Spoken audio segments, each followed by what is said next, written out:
Hi friends, எல்லோருக்கும் வணக்கம். எல்லோரும் எப்படி இருக்கீங்க? நல்லா இருக்கீங்களா? இன்றைக்கி ஒரு புது கதை தான் பார்க்க போகிறோம். அதுக்கு முன்னாடி நீங்கள் செய்ய வேண்டிய விஷயம் என்ன அப்படின்னு கேட்டிங்கன்னா, மறக்காமல் நமது சேனலை சப்ஸ்கிரைப் பண்ணிக்கோங்க. கீழே இருக்க பெல் பட்டனை கிளிக் பண்ணுங்கள். அப்போ தான் நான் போடக்கூடிய வீடியோக்கள் உடனுக்குடனே உங்களுக்கு நோட்டிஃபிகேஷனில் வரும். ஸோ மறக்காமல் சேனலை சப்ஸ்கிரைப் பண்ணிவிட்டு வீடியோ பாருங்கள் ஃப்ரெண்ட்ஸ். வாங்க நம்ம கதைக்குள்ளே போகலாம். முடிந்த அளவுக்கு என்னால் எந்த இதுலேயுமே ஒரு கான்சன்ட்ரேஷன் பண்ண முடியாமல் இருந்துச்சு. என்னை பற்றி தான் சொல்கிறேன். ஏன் அப்படின்னா என் பேர்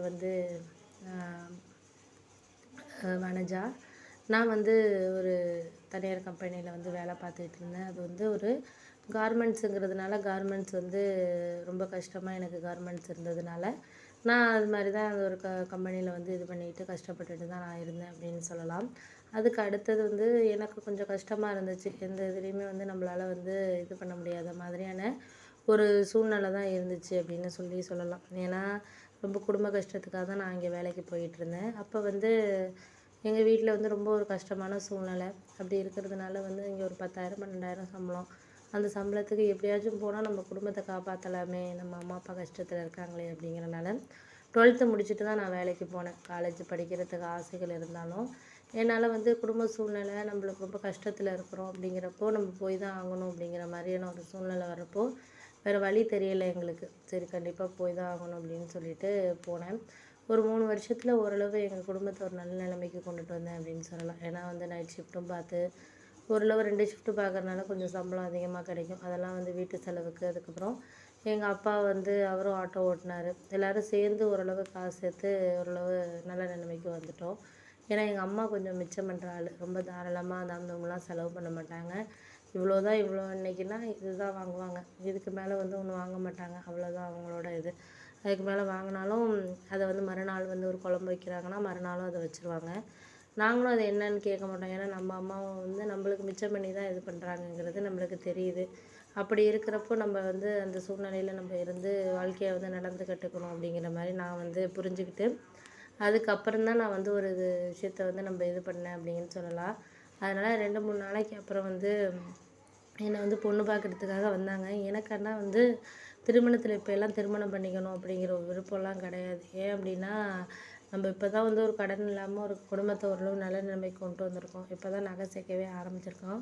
அதுக்குள்ளே கல்யாணம் அப்படி இப்படின்னு சொன்னால் கண்டிப்பாக அது சரியாக வராது அப்படிங்கிறது என்னோட ஒரு இது. ஆனால் அம்மா என்ன சொல்கிறாங்கன்னா, அதெல்லாம் சரியாக வராதுமா, எவ்வளோ வருஷத்துக்கு தான் நீயும் வேலை பார்த்துட்ருக்க. இப்போ நல்ல ஒரு இது வர்றப்போ உன் ஃபேமிலிக்கு வாழ்க்கையை நீ ஏற்படுத்திக்கணும், அப்போ தான் உனக்கு நல்லது அப்படிங்கிற மாதிரி அவங்க கொஞ்சம் கொஞ்சமாக என் மனசை மாற்றினாங்க. இருந்தாலும் எனக்கு அந்தளவுக்கு விருப்பங்கிறது கிடையாது. என் மனசை மாற்றினாலும் எனக்கு அந்தளவுக்கு விருப்பங்கிறது கிடையாது. சரி, எப்படியாச்சும் அவங்க இது பண்ணுறத நம்ம பார்த்து இது பண்ணுவோம், கொஞ்சம் முடிஞ்ச வரைக்கும் நம்மளால் இது பண்ணுவோம் அப்படிங்கிற மாதிரி நான் நினச்சிக்கிட்டு இருந்தேன். இருந்தாலும் அவங்க என்னை விடுற மாதிரி தெரியல. தினமும் அதை பற்றியே பேசி கல்யாண விஷயத்த பேசிக்கிட்டே இருந்தாங்க. சரி, நானும் ஒரு ஸ்டேஜில் சரி உங்கள் இஷ்டமா, எதாக இருந்தாலும் நீங்கள் பாருங்கள் பண்ணுங்கள், எதாக இருந்தாலும் உங்கள் இஷ்டம் தான், எதுலேயும் தலையிட விரும்பலை. ஏன்னா நான் சொன்னாலும் நீங்கள் கேட்குற மாதிரி ஒரு மனநிலையில் இல்லை அப்படிங்கிற மாதிரி சொல்ல ஆரம்பிச்சிட்டேன். அதுக்கு அடுத்தது அவங்களே மறுநாள் மாப்பிள்ளை வீடு பார்க்க வர சொன்னாங்க. பார்க்க வர சொல்லிவிட்டு மாப்பிள்ளை உனக்கு பிடிச்சிருக்கா எல்லா விஷயமும் கேட்டாங்க. எனக்கு எதுவும் ஓகேங்கிற மாதிரி தான் இருந்துச்சு. ஏன்னா நம்ம ஒன்றும் சொல்கிற மாதிரி இல்லை. டக்குன்னு நம்ம என்ன சொன்னாலும் இந்த ஒரு விஷயத்துக்கு இது இது அப்படின்னு சொல்லிட்டு கொஞ்சம் யோசிக்கிற ஆளாக தான் இருந்தாங்க. அதனால முடிஞ்ச அளவுக்கு நம்மளால் எந்த இதுலேயும் நம்மளால் சொல்ல முடியாத மாதிரியான ஒரு சூழ்நிலை இருக்குது அப்படிங்கிற மாதிரி நான் யோசிச்சுட்டு இருந்தேன். அதில் பார்த்து நம்ம கொஞ்சம் கவனமாக தான் இருக்கணும், எல்லா விஷயத்துலையும் கொஞ்சம் கவனமாக தான் இருக்கணும் அப்படிங்கிற மாதிரி இருந்துச்சு. அதனால் நான் என்ன ஒரு முடிவு பண்ணேன்னா, சரி பார்த்துக்கலாம், நம்ம கல்யாணம் ஆனாலும் நம்ம வேலைக்கு போவோம் அப்படிங்கிற மாதிரி நான் கல்யாணம் பண்ணிக்க போகிறவர்கிட்ட நான் பேசினேன். அவர் சொன்னார், உன் விருப்பம்தான், நீ கல்யாணம் ஆகி ஆனால் ஒரு 1 வருஷம் 2 வருஷம் வரைக்கும் வேலைக்கு போ, அதுக்கப்புறம் நமக்குன்னு ஒரு குழந்த வேணும், அது அப்புறம் கேட்பாங்க. அதனால் ஒரு 2 வருஷத்துக்கு வேலைக்கு போ, உங்கள் குடும்பத்துக்கு உன் தம்பி அதுக்குள்ளே தான் காலேஜ் முடிச்சிருவான், அது வரைக்கும் கொஞ்சம் ஹெல்ப் பண்ணு, முடித்ததுக்கப்புறம் நம்ம லைஃபே நம்ம பார்க்கணும், ஒரு 2 இயர்ஸ் 3 இயர்ஸ் வரைக்கும் நீ அப்புறம் குழந்த பிறந்த பண்ணால் அது நம்ம பார்த்துக்கணும் பண்ணணும், அது நம்ம லைஃப்குள்ளே வரணும் அப்படிங்கிற மாதிரி சொன்னார். அவர் சொல்கிறது நியாயமாக தான் பட்டுச்சு. ஏன்னா சில பேர்லாம் கல்யாணம் ஆனவுடனே நீ அது பண்ணக்கூடாது இது பண்ணக்கூடாதுன்னு நிறைய விஷயங்கள் இது பண்ணுவாங்க. ஆனால் அது மாதிரிலாம் அவர் சொல்லாமல் இது இது இப்படி இப்படி இப்படின்னு சொல்லி கொஞ்சம் மனசளவில் எனக்கு கொஞ்சம் சப்போர்ட் பண்ண வாசி எனக்கு ரொம்ப சந்தோஷமாக இருந்துச்சு.